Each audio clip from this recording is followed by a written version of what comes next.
What an honor it is to welcome Barbara Eden here. And how does it feel to be one of our E.T. greats? Great.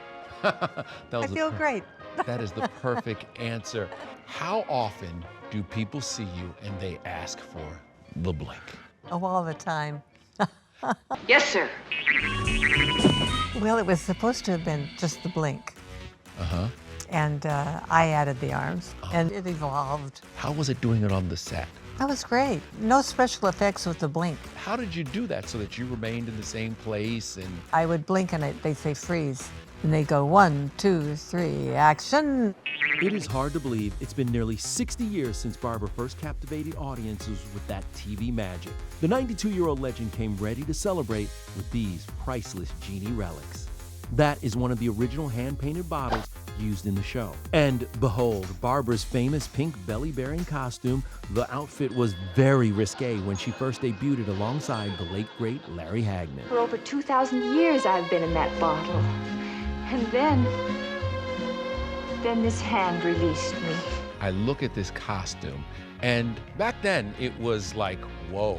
And now we look at it and it's like, yeah, okay. It's nothing. Right, it's nothing, right? But when the show premiered, this was very revealing. Did you have any trepidations? Was there any concern? Oh, no.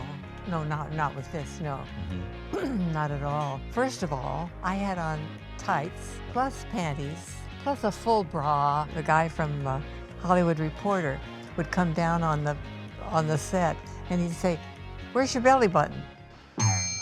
Yes, that remained a mystery because on the show, Barbara's navel was famously hidden by order of NBC censors. It became a thing. I've told people, I said, other women are known for very glamorous parts of their body.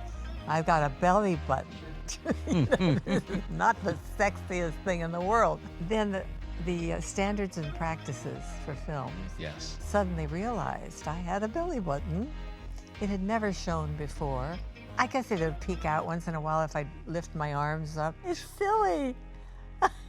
The series was created in response to the meteoric success of rival show Bewitched. A behind-the-scenes secret, executives did not want to cast a blonde because the look would be too similar to Elizabeth Montgomery. When did you first hear about I Dream of Jeannie? I would read the trades, you know. I'd read about this show and I thought, gee, that's a great idea and wonderful. But they were testing all the beauty contest winners and they were all tall brunettes. All tall Middle Eastern, you know, brunettes and gorgeous, gorgeous. So I didn't think anything more about it. And then I was sent a script, I read it, and my agent called me and said, "Did you get the script?" Number one, yes. "Did you like it?" I said, "I love it." He said, "Well, that's good because they've made you an offer." And I said, "Do they know what I look like?"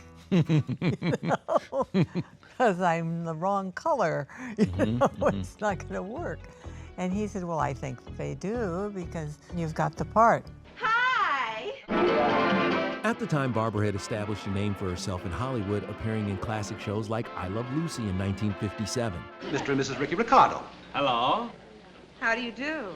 You were on I Love Lucy. Yes, How was that? thrilling, Yes? just thrilling. First of all, it was when I first came to Hollywood, I think it was my third job. You came on and you were kind of the blonde bombshell who made Lucy jealous. Yeah, that was her cousin. Oh. Her kissing cousin who came. Yes, I just had the best time. She was delightful to me.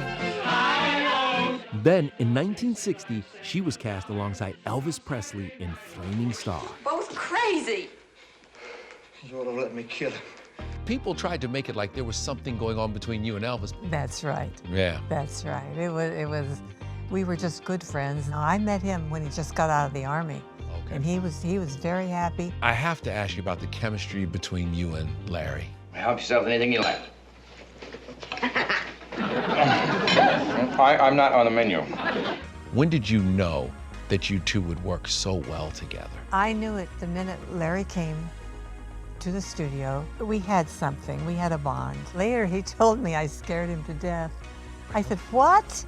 He said, "No, because what we were doing was that first scene where she puts her arms around him. Right. That's all I had to do was say, I wish. Thou may ask anything of thy slave, master. He didn't expect me to do that. He thought I would be subtle, hello, you know, that kind of thing.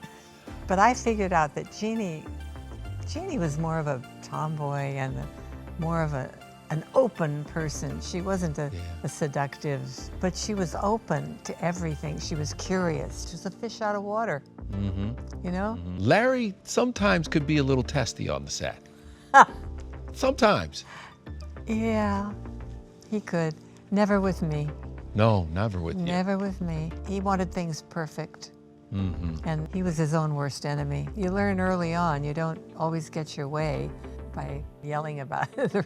They wanted to fire him. They were going to let him go. And they asked me, and I said no. You said no way. No, he's worth it. You know, and he was.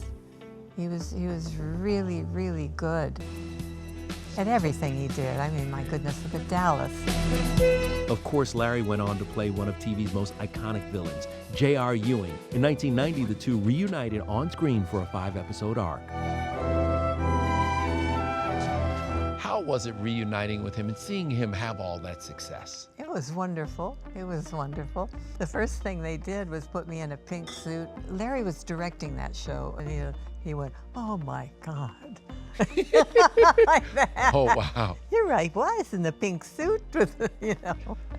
In 2006, they came together once again on our ET stage and revealed the one thing they would have changed on the sitcom. You may kiss the bride. Do you think it was a good idea to have your characters get married? No. No. No.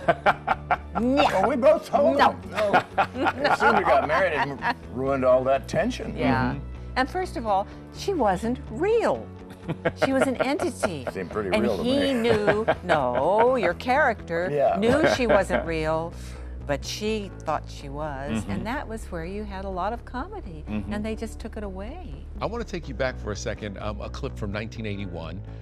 One of the first times that you were on ET. She was fantasy. She was smoke. She was Jeannie. She loved him a lot. She sure wanted to get him, you know? That's why it worked. That's you talking about why Jeannie worked so well. What was it about Jeannie that we connected with? I think it was not just Jeannie, it was the whole show. It was it took you out of yourself into another world. I've had so many people who've had troubles growing up thank me because they could go to a safe place, or their bedroom would be their bottle, you know? And that makes me feel good. What really gives me joy and happiness is that I've made other people happy. I also want to ask you now about your legacy. Because when you walked in here, there is still a moment where people see you and they feel like there is a friend walked in. And people, when they see you now, they still embrace you and love you. What is, in your opinion, is your legacy? I hope that I made people happy, that I made whatever their trip is on life better, because that's all I can do.